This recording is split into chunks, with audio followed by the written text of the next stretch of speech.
Mary Ann Weimer, and I work in student services at Ohio University Southern Campus. And I've got a gentleman with me today, this morning. His name is Dennis DeCamp. He works with the Ohio State University, just a slight rival of Ohio University. But he works with the Ohio State University Extension Services, and they just do a myriad of wonderful programs and services for the people of Ohio and the community. He is an educator with the program, and his area of expertise is primarily in family and consumer sciences, specializing in healthy finances, healthy relationships, which that's a good Valentine's Day topic, and food safety.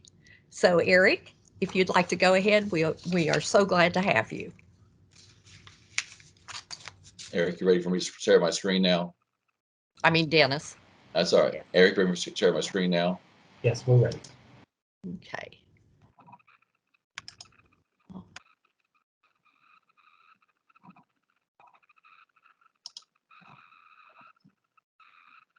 You got it, Eric. It's ready to go, Eric. Looks good. All right, we ready to go? Yep, we're ready. So, Mary, if you could tell me real quick, how many do we have officially on here? 2 or 3, I see. We've got about 4, 5, 6. It looks like maybe 8. Okay. So in the chat box, if you don't mind, if we'll take a break here about halfway through the presentation, Mary, and then we'll just see where these folks come from, college students or just people from the community or whatever. Or it could be parents, because parents sometimes like this information we're sharing here today as well. So this presentation is about money. One of the things I've always appreciated was the desire to learn about money. I think money is very important. If we get to philosophical conversations, and whether it be politics or business, everything comes back to one thing, seems like, and you just show that, follow the money. And that's how a lot of information is determined, and how decisions are being made by the money. And one thing that we impose and we impress upon young people is taking control of your money, because as the title screen there says, it is your responsibility. Because we can point fingers all we want, but when it comes down to it, how you control your money is how successful or unsuccessful you may be one day. And as a college student, if that's what your role is right now, then trying to mitigate very difficult times, probably the most difficult financial times you could have, is being a college student, because a couple things. One thing is you maybe have not been well versed on financial literacy as you should have been, and you're being asked a lot of questions about a lot of things, especially financially, that you don't have any right answers to or good answers to. And it's very important that you do your research on that. But in today's topic, we're going to talk about 5, 6 things. One is student budgets, and then we'll provide a worksheet for you. One I like is spending wisely. It just seems like some people have a knack thinking that way, with spending wisely.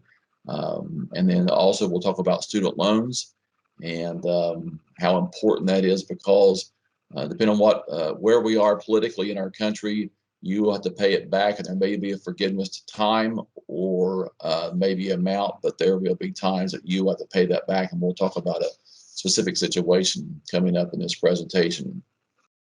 We're going to talk about credit cards and how they can be a blessing or they can be a curse. And yes, credit cards can be a blessing, and the credit score to me is one of the most unsung things about financial pieces of information about young people, and especially some adults really don't know until they go apply for a loan and what that credit score means and how we compute a credit score. And finally, when we talk about love your body, we're going to talk about financial stress and how mounting debt can really create a difficult situation for you and your loved ones at times. So first of all, we're going to talk student budgets. And one thing we talk about, we hear this all the time, student budgets. But before we get into student budgets, one more topic, one more idea, that this just doesn't happen. It's not like sitting down watching a 2-hour movie, you watch it and it's over. It's very important you understand that it takes effort and it takes time to put things that I'm going to be talking about together. And one thing we talk about, the first thing, is our student budget, and how important it is to know how much money you have to spend, what you have to spend it on, and how much you have left over, or how much overspending you are going. And until you set it down and look on a piece of paper or your Excel spreadsheet or whatever you use for your budget, then it's very important. So I like to talk about 4-point financial health plan. All right. The first thing is set clear financial goals. Where do you want to be in 5, 10, or 20 years? And that's very important because some people live day to day. And if that's the way you live, that's the way you live. But if you make no plans, then don't be expecting that you have a 3-bedroom home with 2.5 baths and a 2-car garage and an acre of land behind your house. Because if you're not planning on something like that, don't expect it just to happen one day. So you set your clear financial goals. So when you're in college, where are you going to be in 5 years? Where do you want to be sitting financially in 5 years after the year that you get out of college, or the year you get out of college? Where do you want to be 10 years or 20 years? And that may change because of a spouse you may take on later on. But you need to be thinking goals about yourself and financially speaking. Then we talked about create a budget, and I'll have a sample worksheet of a budget, what that looks like, and again, where your money's coming from, where it's going, and how much you have left over or how much you're spending. So number 3 is extremely important, is minimize your debt. Student loans. Some of you may have already encountered student loans. I'm not sure who I'm talking to yet, but we'll take a break here in a minute, Mary, and we'll see who those people are. Credit card debt is very, very important. I know schools 25 years ago, 20 years ago, 15 years ago, there were credit card companies on campus the first time when kids came on campus, especially the freshmen, and they were having kids sign up for credit cards. And they still do that in malls and places like that, what malls used to be. And they are wanting you to get a credit card, and they act like it's free money, but it's kind of like a student loan. You can think it's free now. It may be free for a short period of time, but you got to pay that back. Then car loans are very depending on where you get your car loan, what kind of car you got, what your credit score is, what the interest rate is. Those can be very, very hamper your financial outlook immensely. So minimize your debt. And the last thing is think ahead. Think before you spend. Think about every time, and we'll talk about that here in a moment. Think about what you're spending your money on and why you're spending it and things like that. So we'll talk about that here in a moment. So common debt mistakes, impulse buying and peer pressure. As young people, we want to socialize. So therefore, a friend says, hey, let's go to across the street or go to across the river there, and we'll go to the Ashland Town Center Mall or wherever your shopping center may be, and let's go. And they've got a pocket full of money. Where they got it from, you don't know, but they go and they buy this, this, and this, and they encourage you to buy this, this, or this. All right. And impulse buying has changed significantly with online purchases and stuff like that. You see something, man, I like to have that, and you buy that. And you got to be very conscientious about impulse buying. And when I talk about socialize with those with like pockets, and it's a great conversation piece, what does that mean? Socialize with like pockets. And Mary, if you could monitor the chat room, I'll give about 15 seconds here. If you could tell me, if you type quickly, what does it mean socialize with those with like pockets? If nobody has any comments, that's fine. We'll continue on here. But any comments yet, Mary? There are someone is putting one on right now. Okay. Wait till that pops up and we'll discuss that quickly. People that have the same spending habits. Same spending habits or same resources. So if you're walking around with somebody's dad who makes $250,000, your dad makes $100,000, they're probably going to have a little more extra change in your pocket. And the old saying that back in my day, keeping up with the Joneses. We want to try to keep up with the Joneses, even though the Joneses have a whole lot more money than the decamps have. Therefore, it's very important that you understand what your spending limits are. That's why you need to have a budget, and you need to be socializing with those people who can spend the same amount of money approximately you can on different types of things. Next thing is over-reliance on plastic, and that's when we talk about the credit cards. Credit cards, we're going to have a whole section on that here in a moment. Use only when necessary, and you can pay it in full. If you go out and buy something that costs $1,500 and you don't have $1,500 in that entire month, then you've overspent on what you should have bought. I think back to the story a long time ago. A friend of mine's daughter went away to college. Actually, it was a high university, but it's been about 25 years ago. and she got hit by a credit card company. They gave her a limit of $3,000, and she spent $3,000 before October, and she never got a bill because the bill finally went to the mom and dad's house, and it was almost maxed out at $3,000, and they had no clue that she was even signed up for a credit card, and it was a very, very difficult time for that family because of that credit card. So don't be too reliant on plastic, and also pay it off later. My statement is later will come sooner than you think. We think about like this presentation, Mary, we talked about this, what, 6, 7 weeks ago, Mary, but here it is today. It's happening today. So when you pay off something, you think you have to pay something off 30 days seems like a long time, but it's not. And it's like, I've known people who've gone out and bought a brand new car. They said, man, this is the greatest thing ever, until what happens on that brand new car? In 30 days, what the payment comes due, and they've got to be able to make that payment. So paying the cost. So here on your screen, you should see a college student budget template, and there's tons of these online. This is one that I pulled off, but it talks about, and it's for college students specifically, because that's primarily the audience, but it doesn't matter. A lot of these things can be for anybody. Monthly income, anything money you get from other gifts from other people, but then you talk about rent, utilities, cell phone, groceries, car expenses, all those things that you see on that list are things that you need to approximate what you're going to spend it on. And then the semester, your tuition, your books, your lab fees, things like that, what's that going to cost? And at the bottom, how am I doing? What's my income? What's my expenses? And what is the difference? And if you're in the red, meaning you're behind, then you need to be adjusting that budget to where it will meet the revenue that you have coming in, the money you have coming in. So it's very important. And you keep looking at that budget. It's not one thing you do and set it aside. It's something you look at all the time to know what your budget limitations are. The second topic we'll talk about is spending wisely.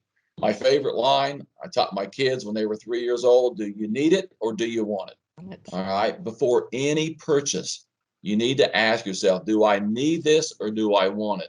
And we live in a day right now that people want everything right now. Yeah. We want immediate gratification. So therefore, it's very important that we ask ourselves, and this is a discipline, folks. It's like getting up and taking a 2-mile walk every day, or limit yourself to 1,500 calories per day, or whatever the case may be. It's very important that you ask yourself, do I need this or do I want it before you buy anything? And if you take nothing else from this presentation today, think about, do I need it or do I want it before you make any purchase? And that's the most important thing. Some other tips you can have when we're doing this, look for student discounts.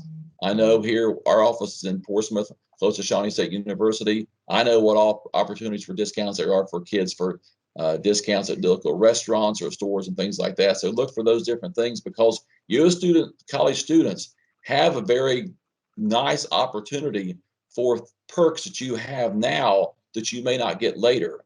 And one of those things would be, because you're a college student, you might get a discount on some magazines and magazines that can help you learn and grow in your field of study.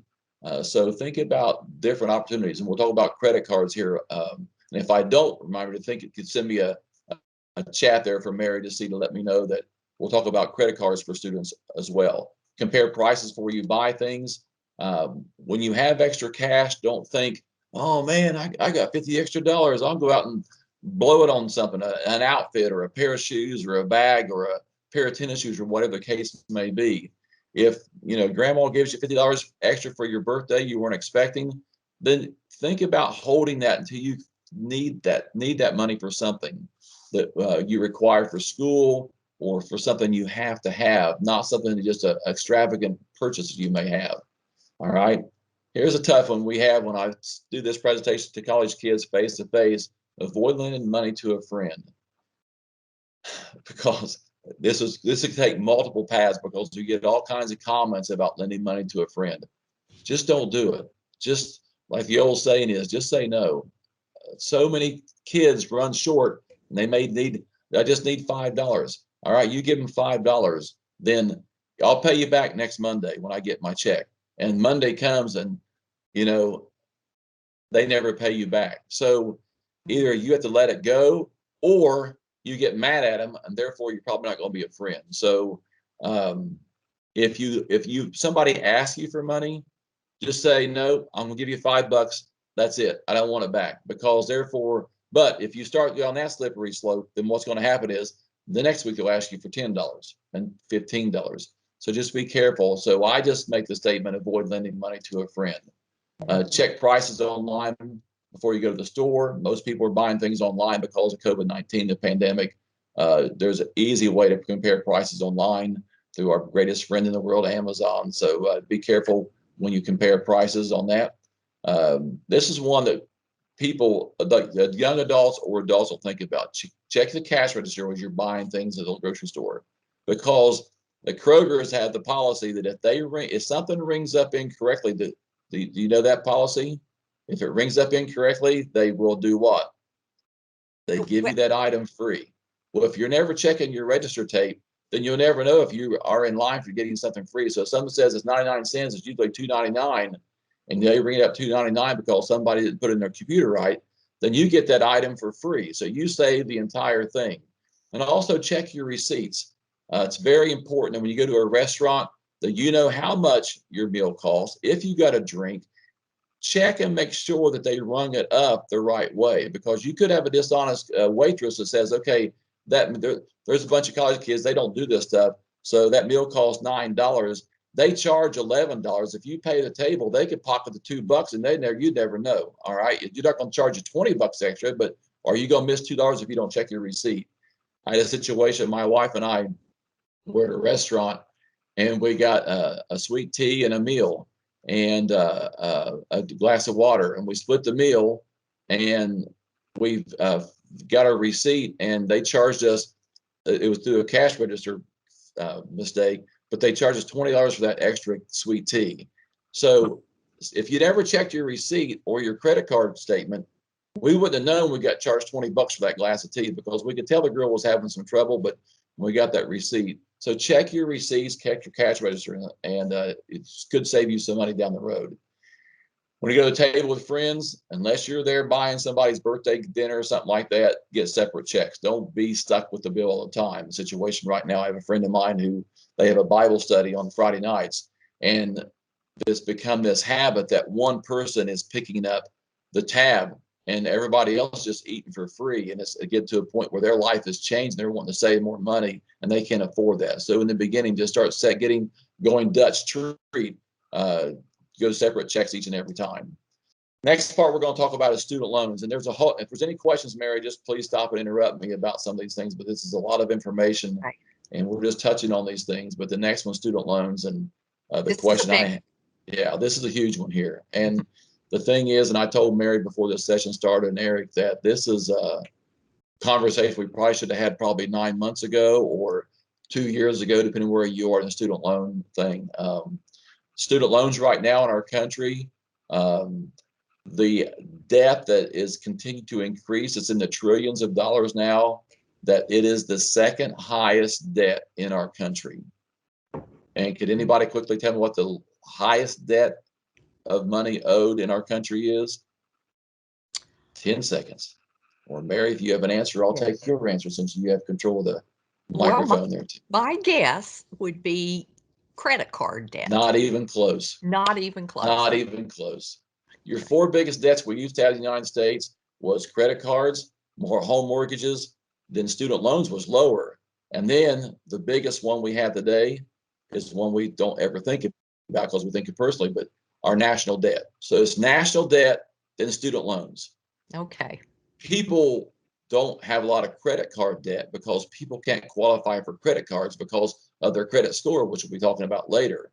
So student loans is very, very big, Mary, like you said, and we're talking about this. So this is a slide from like 2 years ago. So the average student loan is $27,000. That's about $40,000 now. I know that. So I hadn't changed the slide, but just a peek of what it looks like. Right. All right, there's 1 million plus people in our country that has over $100,000 plus in debt. And 35% of those people who are less than the age of 30 are not more than 90 days or more delinquent on their repaying of their student loans. Mm-hmm. Now, those numbers are only bigger than what they were when I put this slide in this presentation a couple of years ago. But you think about those numbers. If it's 40,000, it's still more than 1 million. And you're probably talking 45 to 50% of the people who are delinquent on paying back their loans.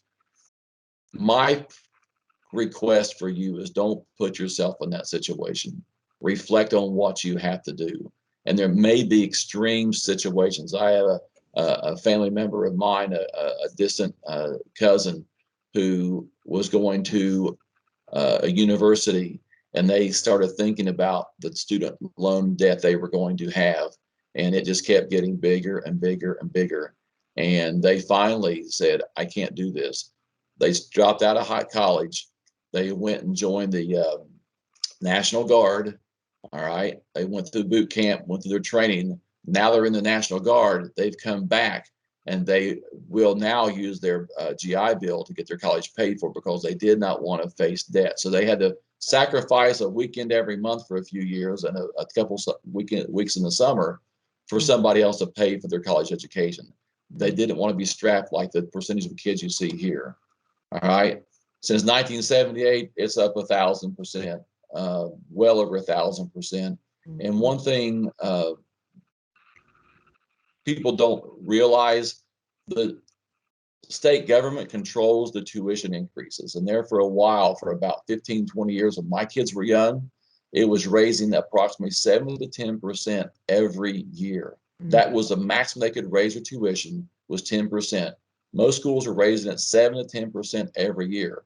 So the state government stepped in and said, that's it, you can't do it. They put a freeze on tuition. They put it, you can't do more than 2%. And then people in higher education know this. So what they could not regulate is housing. So now a lot of your state-funded universities is that your housing costs more than your tuition.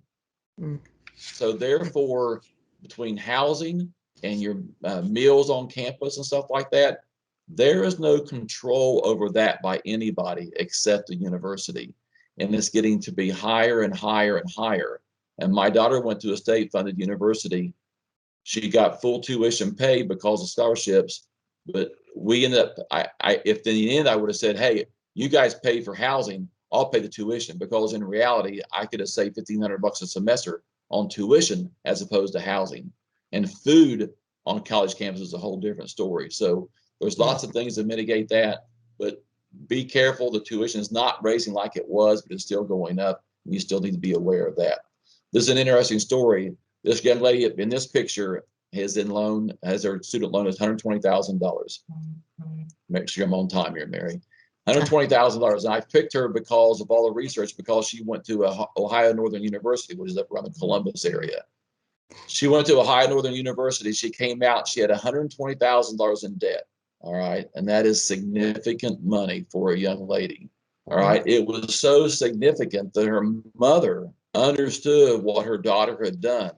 And she took out a life insurance policy for at least $120,000. So if something happened to her daughter, that she couldn't pay that loan back. If she died in a car accident or cancer or whatever, God forbid something happened, she took out a loan or a life insurance policy so she could pay that off, so she wouldn't be strapped with that student loan. All right. So let's look at this young lady. She owes $120,000. So if we look at this situation here, if she gets out of college and she gets a job and let's say she's going to be a school teacher, she's making $44,455 a year. All right.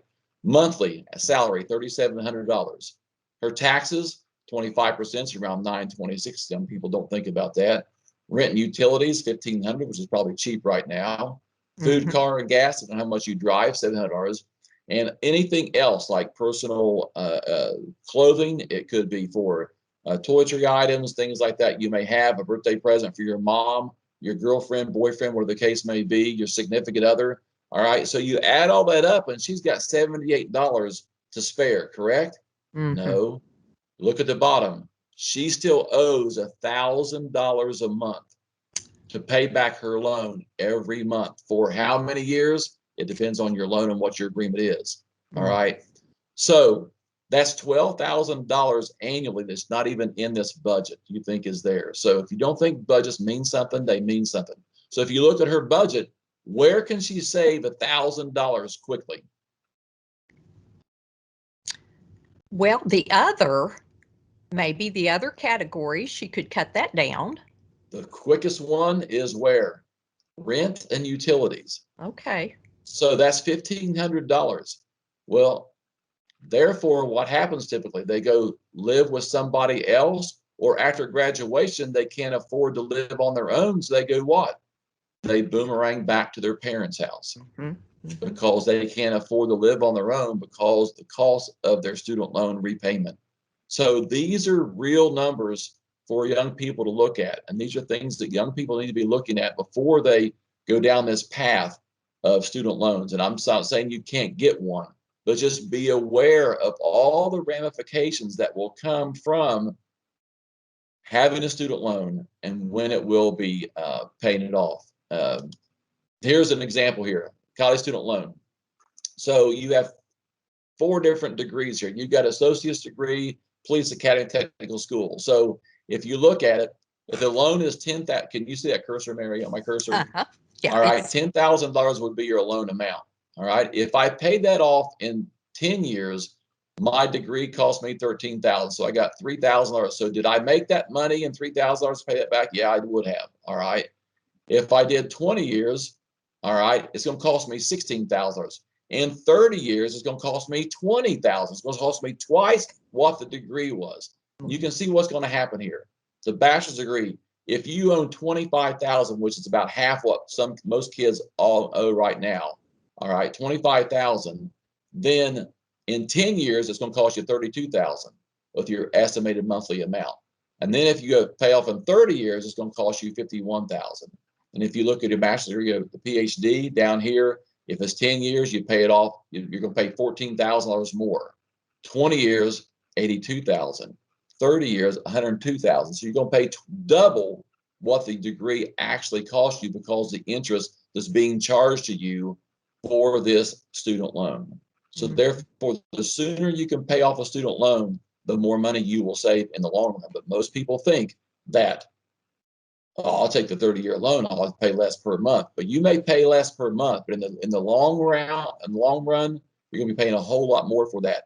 And this right now is 5.5% interest. What this is based on, I just talked to somebody 2 days ago, their interest rate is 6.4% is what student loans are. So think about these numbers when you are getting a student loan and where you will be. And a good thing is about 10% of what you owe on a student loan is what your monthly payment will be. That's a round figure. So it's about a round figure, about 10%. So you look at $10,000, you're paying $100 per month on a 10-year loan. Bachelor degree, $25,000, $271. So it's about 10% is what you'll be paying of your total interest rate. This is my favorite cartoon. 2 nurses come to this old gentleman that caught in that nursing facility. It was his 100th birthday. Now he started paying off his student loans. Now think about it, folks. You think that's funny? And when I was going on the circuit teaching this presentation to college classes, I had a gentleman who was a professor in the class, and he said, "Don't laugh because I'm going to be 72 years old when I pay off." You know what I mean? So that is not good. So Dennis, I might mention here that I work financial aid, and 2 of my colleagues in my office do. And this just hits home just so much because we do everything we can to provide literacy, financial aid literacy to our students. And, there are times that we think we're making inroads to their understanding, and then, other times not. Right. So this is a tremendous issue for our students. So I appreciate you, talking about this. When I was doing this guest lecturing in a university, I had a teacher who was consulting just like you guys do, Mary, with their students. And not every financial aid office in universities are like you, Mary. The teacher asked this young lady if she would share her invoice. And she had showed this to the class after taking out all the young lady's information, name, address, and stuff like that. But what she did leave up there was what her semester cost or your cost would be for a year of schooling and her student loan. It costs $8,500 for her year of tuition at that university. But she got her student loan for $12,000. And when she asked the young lady, why did you get a loan for $12,000 when the charge for this year was only $8,500? Well, the lady at the financial aid office told me that it was free money and you might as well get it while you can. And she said, well, what did you do with that extra money? She says, I gave it to my mom to pay some outstanding bills she had. Mm-hmm. So what this young lady doesn't understand, that 15 years down the road, she'll still be making payments on bills that her mom made 16, 17 years earlier. And paying interest on that. So it's a daunting information, and it's sad, but we have so many people. It's like, and we talked about peer pressure. Well, everybody else has a student loan, but you don't have to answer for everybody else. You have to answer financially for yourself and who you are. That's right. Credit cards. Do you have one? Well, I think credit cards are a good thing, because I tell you, in the last 25 years, I've made money off my credit card over and over and over. How do you make money off a credit card? To me, it was fairly simple. They made it easier, like the Discover card, you get a percentage back, but you have to be in control of that. But let me tell you, folks, if they are giving you money back, then they are still making far more money than what they're giving you back. All right, because some people aren't responsible for credit cards. All right, so credit cards can be very useful in emergencies. We almost have to have a credit card to live today. You can't get a rental car. You can't get a hotel room reservation. There's so many things you can't get without a credit card. All right. But it also puts you out there in a situation where you will be responsible to pay that credit card off when it comes back. All right. We talked about that. Hold reservations at hotels. You have to have that. All right. They offer protection against fraud. All right. I think 4 or 5 times since my wife and I have had credit cards, our card has been compromised. We check our bills every month. We saw charges on there that weren't ours, and therefore we got those. We called the credit card company. They took those charges off. We weren't responsible. They reissued us a new card. All right. It's very important that you're diligent at looking at your credit card bill every month. Now, I still look at a paper copy. Young people look at electronic copy. It doesn't matter. You need to be looking at your credit card bill every month. All right. Debit cards. Some debit cards are not responsible. Some debit cards now will claim up to so many dollars if you get a fraudulent card. But before credit or debit cards, if you had a debit card, it came directly out of your checking account, which is a good thing. It kept you from overspending. Then the bank would not be responsible for any money that was taken from you. So be careful as to what cards you're using and which one has protection against fraud. And fraud is huge right now. There are people making literally millions of dollars off of fraud. And a quick 30-second example. If you follow Ohio news and the unemployment claims, there was over 840,000 employment claims in Ohio this past year during COVID. Over half of them were fraudulent claims of unemployment and totaled $333 million. Somebody has a group of people has $330 million that they did absolutely nothing but fraudulent claims against the state of Ohio. So be careful about fraud, because it is huge. I teach a whole lecture about that too, and identity theft and things. Credit cards, cash backs, we talked about that. Frequent flyer miles. I know people who use the frequent flyer miles to for their honeymoon coming up and things like that. But there are bonuses and there are things you get. Mine was, I had a gas card, and there for about 15 years, if I used my credit card, I would go to their gas station and I could fill up for $2 every time. Basically, I was getting my gas free because I used their credit card. But the thing I did was I would spend $2,000 on that credit card every year. My groceries, any travel expenses, gas fill ups, anything I bought was on my credit card. And then they would relay that to bonus points. Therefore, I get my gas basically free. Well, I guess some people started catching on, or they thought they were losing too much money. Now you only get a 15 cents off per gallon. But you think about that. If I get $10, 15 cents, as I save $1.50, you think that's not a whole lot of money, but you fill your car up every week. that adds up money after a while. All right. So Sure. therefore, there are bonuses there. And most importantly, if credit cards used responsibly, you can establish a positive credit history. And we're going to talk about that here in a minute. And I'm going to talk about credit scores here soon. So be listening, but credit cards is the fastest way to develop credit cards. Now, let me go back to those credit cards and college students. When my kids were in college, I did some research. How can college kids build credit scores? The quickest, easiest way is to use a credit card. And the credit card, if used responsibly, can bump your credit score up. There are credit cards out there, and just do your search engine and say credit cards for college students. And there are multiple ones out there, but you want to find the one that best meets your needs. What they will do, and I think it's outstanding, is they will give you a credit card. Your interest rate is about half what it is, what a normal interest APR would be for most credit cards that an adult, normal adult would pay for.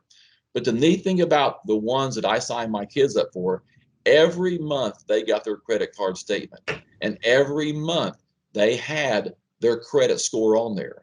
And there, my kids saw when they paid their credit card off every month that their credit score was inching up 10 points, 8 points, 12 points. All right. So when they get out of college, believe it or not, their credit score was over 750. What's that mean? We'll talk about that here in a minute. But Good. Very we were good. very blessed that they were able to mitigate their credit card purchases and pay that off responsibly for a credit card. So again, college students have a lot of perks out there that a normal working person does not have. So make sure that you are thinking about some things, some perks that you have as college students.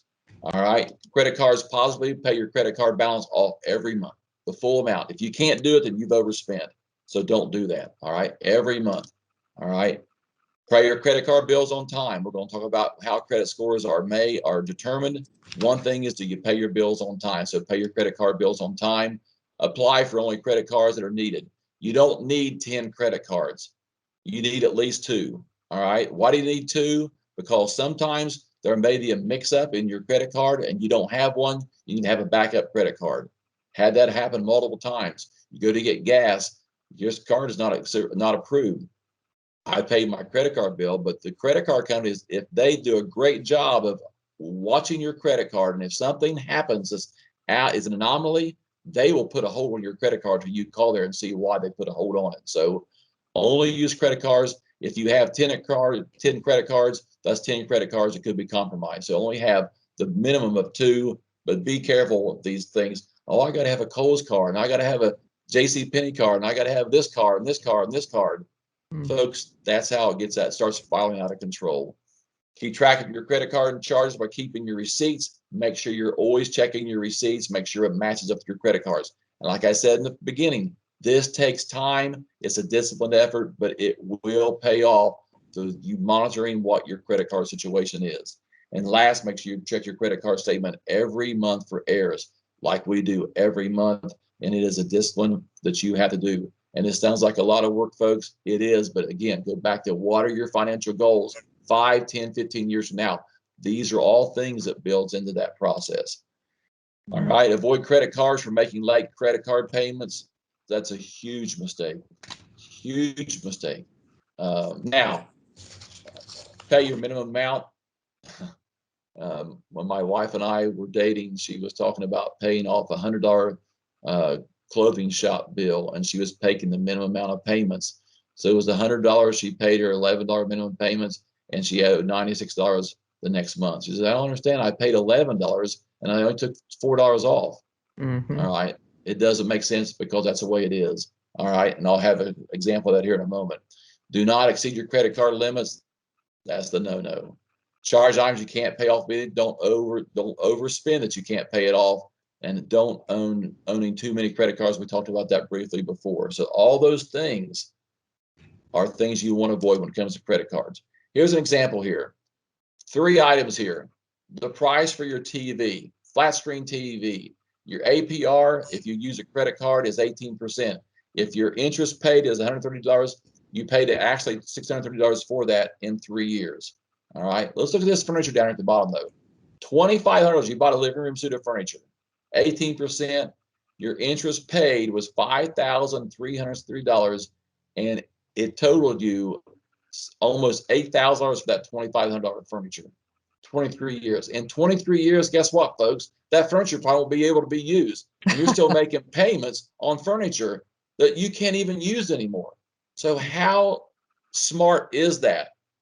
I get frustrated because I know people who do this, and it just, but again, as the front page of my thing said, you are responsible for it. You know what I mean? So it's your responsibility, not for them. All right. Paying things off early. So if we have a original balance of 25, let's say at furniture $25, APR 18%. All right. I make the minimum payment in 23 years. It's going to cost me almost $8,000. But if I pay it off in 4 years by paying $24 extra, where's my cursor? $24 extra per month, I will pay it off in 4 years. And it's only going to cost me $3,500 or $1,000 in interest. If I pay $41 extra per month, I'm going to pay it off in 3 years, and it's only cost me $754 in interest. And you can see it's only cost me a little bit more than $3,000 for that. So the sooner you pay something off, the more money that you save. All right. And that doesn't matter if it's a piece of furniture or a car or a house or whatever the case may be. The sooner you pay it off, the more money you save. Credit scores. Last thing before we talk about the health issues. All right. Credit scores. When I talk about credit scores, I've been asked to write a blog, and my blog is going to be, what is your pedigree? And when we think about pedigree, Mary, anybody else, when we say pedigree, what's that mean? When we think about pedigree, what's the first that comes to our mind? Anybody type anything in? Well, no. Here, someone is. Let's see Okay. what Barbara's going to say. Thank you, Barbara. She's our librarian. That's good. Dog food. That's right. Pedigree is a dog food, but pedigree dog food is, we think about, first thing comes to most people's minds, pedigree is, what pedigree is your dog? All right. Is it a full bred? What pedigree is it? And that means that's what that person is. When 50 years ago, you know what your pedigree was? Your pedigree was who your family was. Oh, you're Grandpa Tom's grandson. Oh, Grandpa Tom, he was a good guy. If Grandpa Tom was a good guy, you're a good guy. Oh, you're Johnny's boy. Hey, Johnny's a great guy. If Johnny's a good guy, you're a good guy. That's how things were done back then. Today, it doesn't matter if your dad is making $1 million as he's the president of a local bank or a large CEO. It doesn't matter. When you get out on your own, your pedigree is judged by not your family, not the car you drive or the house you live in. It's judged by your credit score. All right. And if you have a good credit score, there are many things you can do. All right. So credit score is extremely important. And a lot of college kids are ruining that credit score before they even know what a credit score is. So let's look into it a little bit further. It's another range from 300 to 850. All right. That's how they determine if you are a good credit risk or not. All right. The higher credit score, the better your credit. Simple. The higher credit score, the better you are. I remember one time I went to a bank not extend, but to get a home improvement loan. And it was, what I wanted was more than what I had, but my credit score was so good that he used this line that said, we could give you keys to the bank, which means that by your credit score, you are the best risk we can have as far as credit goes. So therefore, they didn't worry about that. So I want you to be in that situation, but you have to understand credit scores. If your score is 600, you'll probably have trouble securing a loan if it's below 600. All right. If it's between 600 and 700, you can get a loan, but it will be at a higher interest rate. I'll go back to one more. To rent a car, you have to be what age? Anybody know? To rent a car, you have to be what age? 21? 25. Oh. 25 years old. But they'll loan it to a 21-year-old. But guess what? The rate's going to be a whole lot higher. All right. You can have a credit score of 650, but that loan interest rate is going to be much higher because they think that you're a higher risk. Therefore, they're going to make as much money off they can while they can before you default on that loan, if you would default on that loan. So think about that. If your score is 700 above, you're considered excellent, and you'll qualify for credit cards and loans to receive the lower interest rate possible for your home loan, car loan, and things like that. So you want to strive for at least, I strive, told my kids, you need to be 750 or higher. They're both at 800 now. I'm tickled to death because they can take care of themselves. I don't have to take care of them. That's a good thing. All right. Credit scores. 3 main credit bureaus. You see them here on your screen. Experian, TransUnion, Equifax. Those are the 3 right there. All right. Experian, you see these all the time. Now, you hear this freecreditreport.com. That's a lie. It's not free credit report. The only free credit report you can get is annualcreditreport.com. But to do that, you have to put in your social security number because that's how they identify your credit score. So you go annualcreditreport.com and you can get your report once every 4 months from these. So what people say is do it with Experian in January, do it in TransUnion 3 months later, and then or 4 months later, and then Equifax the last 4 months. You can get that credit report. And then why you want to do that is check your credit report periodically. Make sure nobody is using your credit on behalf of you. All right. So it's very important that you check these things. You can sign up for Experian and for a fee per year, and they will send you your credit report automatically. And if you're worried about identity theft, then you may want to do that. But you can get you get a free credit report from annualcreditreport.com. So make sure you can notify that. Credit score. So how do we get the credit score? All right. Payment history. If you pay your bills consistently on time, will improve your overall credit score. All right. Pay your bills. I'm talking about your gas bill, water bill, credit card bill, house bill, car loan, whatever it may be. Pay it on time. And if it's late, then they will start reporting that you are late in making payments for utilities, car loans, and things like that. How much do you owe? All right. Different amounts is very important. You go in for a house loan, if you already owe $50,000 for your credit cards and a car loan, then you're not going to be able to get a whole lot of money for a house loan because you already owe $50,000. You only make $75,000 a year. All right. So how much you owe. And then other things is how long's your credit history? How long do you establish credit? All right. That's why I told my kids to get a credit card when they were in college, because as soon as they started building that credit, the sooner they could have good credit. All right. So the longer you have positive credit, then the better for the lender when they look at your history. All right. Also, continuing the amounts of new credit. Every time you apply for a new credit card, it takes a ding on your report card, your credit report. Every time you apply for some other forms of credit, it will make a ding on your credit report. All right. If they see that you tried to apply for multiple credit cards in a month period of time, then every time that happens, your credit score will continually go down farther and farther and farther. And this is things happening underneath the shelf there that you don't know, but that's how this credit score is being categorized. And the types of credit. You can't just have credit card debt, all right, or use credit cards. They want to see car loans, mortgage loans, all right? So you need to have a mixed balance of credit, all right? So these are all a complicated process. But when you master these things and you understand these things, the better you are able to increase your credit score. And the best thing is don't let your credit score get low. Start now and start working on a positive credit history so that when you go to buy a house or you want to buy a car, you get the lowest interest rate and you get the best rate possible from your lender. Financial stress, the last thing we're going to talk about. Financial stress, financial debt creates. All right, and people know this. Distress, including anxiousness, worry, irritability, trouble sleeping. People stay up nights thinking about money they owe and how are they going to pay for it. One of the main reasons why couples get divorced is money.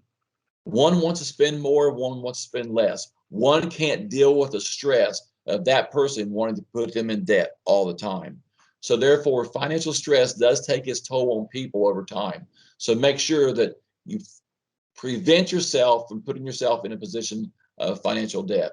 All right. Common effects on your body. You can have headaches, muscle tension and pain, chest pains, fatigue, sleep problems, stomach upset. All right. Your mood, you can see those there. All right. Irritable. I mean, people who are under stress aren't sleeping well. They're typically irritable. All right. They're sad. They're depressed. They do things uncommon, and your behavior, either over or under eating, angry outbursts, drug or alcohol misuse because you get to give up, all right, because of your financial stress.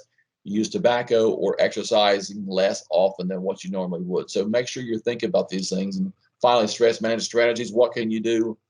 Try to burn off that energy somehow. Regular physical activity. Take care of yourself. Take care of yourselves physically. Take care of yourselves financially. Take care of yourself emotionally. All right. There's so many ways we can take care of ourselves. And that's what Mary's done to create this series of conversations today. How can we do a better job of taking care of ourselves? And financial management is one of the best ones. And if you have that piece financially, then you'll be better off. All right. You have relaxation techniques. All right. Breathing, meditation, yoga. All right. People laugh about it, but folks, people make a lot of money off it because it works when it comes time to relaxation. Create a sense, keep a sense of humor. Very important. Surround yourself with people who love you. All right. And if it's not your family, find some friends who truly love you and have a sincere appreciation for you and who you are. And that will build confidence in yourself. All right. So spend that time with those people and then set aside time for hobbies such as reading a book, or listening to music, or whatever you enjoy. But stress management is very important. But it goes back to a lot of things we talked about. Credit. Well, we'll just do a review here. All right. So in summary, get a budget. Create a budget, stick to it. All right. Spending wisely. You take nothing else from this. Do I need it or do I want it? And you can figure that out real fast when you ask yourself that question. Student loans. All right. Be careful with yours and remember, you will have to pay it back one day. All right. Credit cards, use them wisely only when you can pay that bill off each month. Credit score, don't run your score early because it is very, very difficult once you get so far down to get it back. And finally, manage your stress. No matter the stress, learn to manage it and always take care of yourself. So that is all I have. And thank you. And I can hear all the applause by the picture there happening right now. So I thank you folks for your time. If there's any questions you may have, chat with Mary, or if they can unmute themselves, Mary, I'll be glad to speak with them real quick while we have a few minutes here. Okay. Okay, that sounds good. We really appreciate this, Dennis. It's a real good start to the day. And there were so many important points, that you there made. was a lot of every one of those sections I could have done a whole 45 minutes on, but I hope they got an overview of how important financial literacy is, understanding credit cards or student loans, how do you spend your money wisely, and most importantly, how to develop a positive credit score on their behalf. How does 805 sound? 805 is excellent. It's excellent. The sad part is, Mary, and you bring up a good point. We spend our whole life getting a good credit score, and we get to our point in our life, we don't need to borrow a lot of money. You know what I mean? That's why it's so important for young people to develop that credit score early. All right. Right. And I had a lady, a friend of ours we go to church with, and she was a loan manager for 10 years. And she said somebody came in and she ran her credit score and says, that's the highest credit score I've ever seen in 10 years. And that's a good thing. All right. So I want our listeners out there, however they may be, I want you to walk into a bank someday to get a second mortgage for that condo down in Florida so you can look at the dolphins every morning and say, man, that's a high credit score. We'll be glad to loan you that money at the lowest interest rate possible. So, and there's things we can talk about loans and installment loans, stuff like that. But I think we've given enough information for today. But credit score is so important too. And if you do all those 4 things before, it'll have a nice credit score for you as you develop. Okay. Well, Dennis, thank you again. Like I had told you, we are on a pretty tight schedule here. I understand. So I will get back in touch with you. We really appreciate the information and would love to have you back sometime. And Mary, if you could send me a copy of the recording, I'd greatly appreciate that too for my records. All right. I sure will. Right. Thank you so so much. You guys have a good day. All right. Thank you. Thanks.